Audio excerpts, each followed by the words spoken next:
You know, if this Nintendo leaker is right, in 2022 alone we are going to get Pokemon Legends, which is actually coming up pretty soon, Kirby and the Forgotten Land, another game that I'm highly interested in, Splatoon 3, which will be my first Splatoon game, a Fire Emblem's Echoes remake, Detective Pikachu 2, ports of the Legend of Zelda Wind Waker and the Legend of Zelda Twilight Princess, Mario Rabbids 2, Bayonneta 3, Metroid Prime, a new 3D DK, which we haven't had in a very long time, Pokemon Let's Go sequels, and something from Monolith, which is probably Xenoblade 3, and to top it all off with this huge list, The Legend of Zelda Breath of the Wild 2, if it doesn't get delayed. Gonna be honest here, this list sounds way too good to be true in my opinion.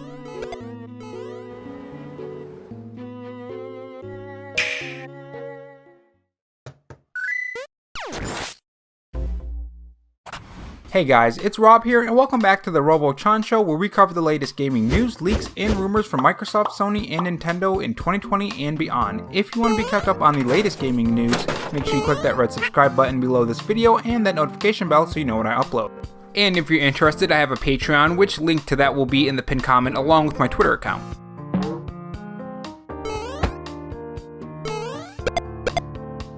In this video, we are going to talk about a bunch of new Nintendo Switch leaks from new Marco Maro that includes info on games like the next Mario Kart, which has been a long time coming, possible details on Breath of the Wild 2, when the Nintendo Switch is going to end its run and start the next Nintendo Switch or the next console. He's even saying the Zelda ports are still coming, but I think we've all learned our lessons by now, and we're going to take that with a giant grain of salt. There's even some Mario Odyssey rumblings as well, which is pretty interesting. If you guys enjoyed this video and are liking the new animations I'm putting in, like the new Voltorb and the Cyndaquil that I just finished yesterday, make sure you leave a like and a comment on today's video. And if you want to follow me on Twitter, you can follow me at RoboRob93.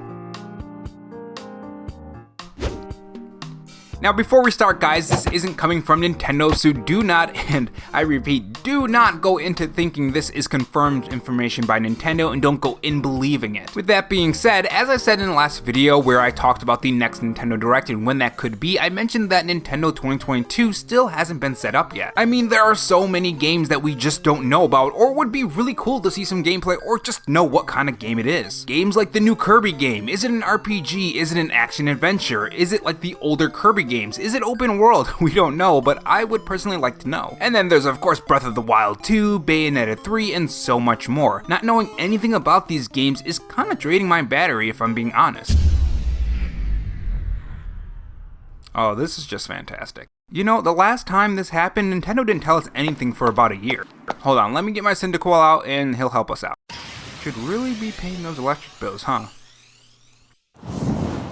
Anyways, as I was saying, it seems that the Nintendo leaker, who goes by the name of New Marco Maro on Twitter, has a lot of details to share on these new Nintendo Switch games. With the first one being the Legend of Zelda Breath of the Wild 2, and this is what he said. The Zelda Breath of the Wild 2 sequel is coming to the end of the development cycle very soon, so they should release the game next year with no delays, even if that means a December 2022 release. Light, Time, and Sky was the key names that were used in the development cycle. It will be the main event for next E3. Oracle remakes are 2023 Plus, and Wind Waker and Twilight Princess HD should be released before the end of the summer next year, or at least one of them, since I don't know if they still plan on releasing both in a single pack. So this is something that I mentioned in my last video, that we could possibly see it released during the holiday season of 2022. This would still be within that 2022 portion of the year, and they still would hit their mark dead on. He also does mention the Oracle remakes as well, which are some Zelda games that I have not played at all, so make sure you guys tell me in the comment section if they're worth playing, because I am going to be starting streaming soon, and maybe that will be one of the games I'll stream. Not the remakes because they don't exist, but the original games. As for the Legend of Zelda Wind Waker and the Legend of Zelda Twilight Princess that he mentioned, this wouldn't really shock me too much. They're pretty easy ports and easy money for Nintendo. But with so many games possibly releasing in 2022, releasing it at the end of summer sounds like the games would be used to bridge a gap between Breath of the Wild 2 and the focus at E3 and the release date. Because if this is true, then we'll see it at E3 and we'll get a release date for that for December of 2022, and in between those two dates, we'll have these games to keep us busy. Now, if you're not interested in Mario Kart but are interested in the Zelda games, why Nintendo treated the Zelda 35th anniversary the way they did, and so on, click the top right corner of this video and you can enjoy that video. And if not, let's continue to Mario Kart, which is a game that is in a pretty interesting spot right now. So this is what new Marco Maro has to say about Mario Kart.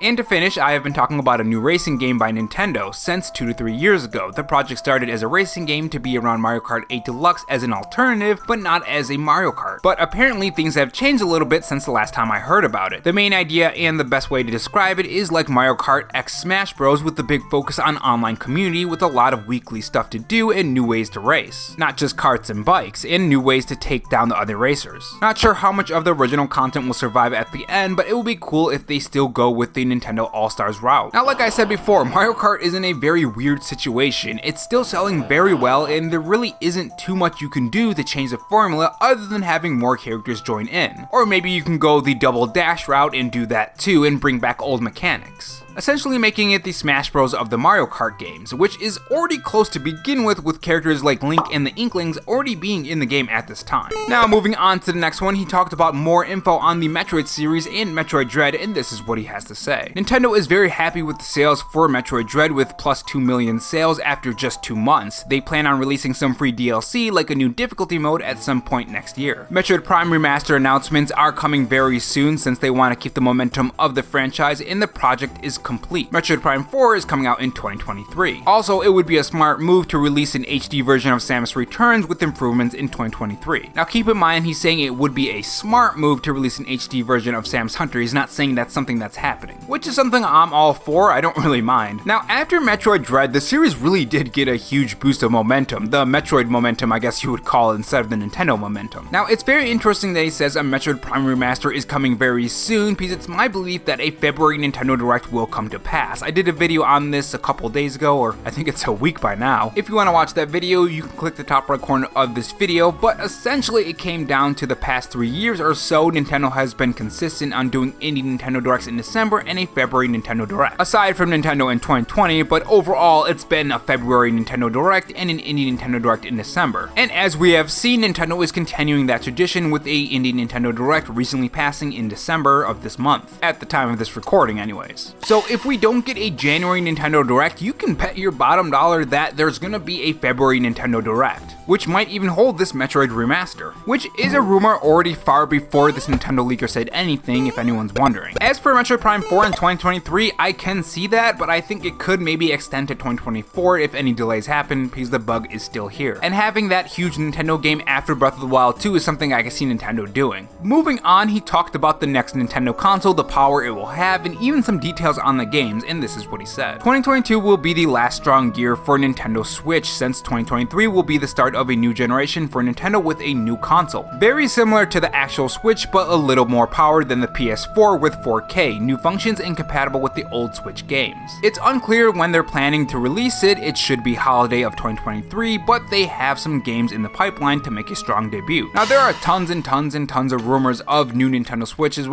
We went through that during E3 and we already know about that, but what he describes here is something that I think all of us want. We just want a more powerful Nintendo Switch that can do 4K and still has the same functionality as the old Nintendo Switch, and we can still play our old games. Now he does say what could launch with this new Nintendo Switch, and this is what he said. Mario Kart, a new Mario 3D, a complete edition of Smash Bros Ultimate, and improved versions of Zelda Breath of the Wild sequel. And Metroid Prime 4, that I think at this point is going to be Breath of the Wild of a new console with a dual release. There is some casual games there too. Now it's my hope that whenever Nintendo decides to do this new Nintendo Switch, I do hope they have a thing where it will automatically upscale games, or at least they'll give the pro patch, because there are a lot of games that could use a bump in resolution and frame rate. Games like The Witcher 3, Doom 1 and 2, even Breath of the Wild 1 would benefit, and also games like Hyrule Warriors Age of Calamity. There are some really rough spots in that game. And now for the last one, that includes Fire Emblem and Advance Wars 1+2. This is what the Nintendo leaker said. Advance Wars 1 and 2 remakes are getting huge improvements after being delayed to spring. Developers were busy after the E3 reveal, and intelligence is helping more than they expected. That means the game has to fight with the Fire Emblem remake that releases next year too, so I wouldn't be surprised if they release both games within 1 to 2 months of difference, April through June, like the GBA era. Now, if you were to ask me if this was real or not, I would say yes and no. One thing that you probably already noticed is that a lot of this could be figured out by simple guesswork. In fact, some of the stuff he says I've guessed based off past things that Nintendo has done. With that being said, I kept the best for last. And this isn't from New Makomaro, by the way. It seems a survey was sent out for Sonic Frontiers before the reveal at the Game Awards. Now this survey essentially has concepts for the games. It's to see if these are good ideas or not, or if they're complete garbage. Now the interesting part is that there's one for Mario Odyssey 2. Now keep in mind that the info on here could be fake as well. Even if this photo is real, as with the Sonic one, some of these concepts could get scrapped or not used. So what they say is Cappy's gonna have a new friend and he's gonna be called Bowler, most likely like a bowler hat. I think that's a thing. Okay, yeah, that is a thing. It's right here. This is a bowler hat. I had the picture in my mind, but I wasn't 100% sure. But anyways, multiplayer is gonna be in this game as well, and Luigi is gonna be starred in this game. If I recall, there was some Luigi DLC added into Mario Odyssey and you were able to play as him. And one thing that I'm really excited for if this does come true is that Yoshi is coming back as well. We don't really see too much Yoshi in Mario games at all. And if we do, he's usually like a background character. I hope he has a more better presence. There also seems to be more customization for your ship as well. And it says it explores new corners of the universe, which I'm wondering if we're gonna be in some space levels or we're gonna be going to outer space or something. Now, as I said in the beginning of this video, these are not from Nintendo, so they could be completely fake. Remember what happened at the Game Awards, guys, just remember that. But overall, this is pretty cool and pretty interesting. Now that I've told you my thoughts, make sure you guys tell me yours in the comment section below. Do you think the Mario Odyssey survey is real along with the concepts, and what do you think about new Makomaro's Nintendo Switch leaks? Again, they're unconfirmed, so be careful. Tell me your thoughts in the comment section below, and if you guys reach the end of this video, here is a giant skyscraper-sized cookie for Christmas. This video was supposed to come out before Christmas, but better late than never. The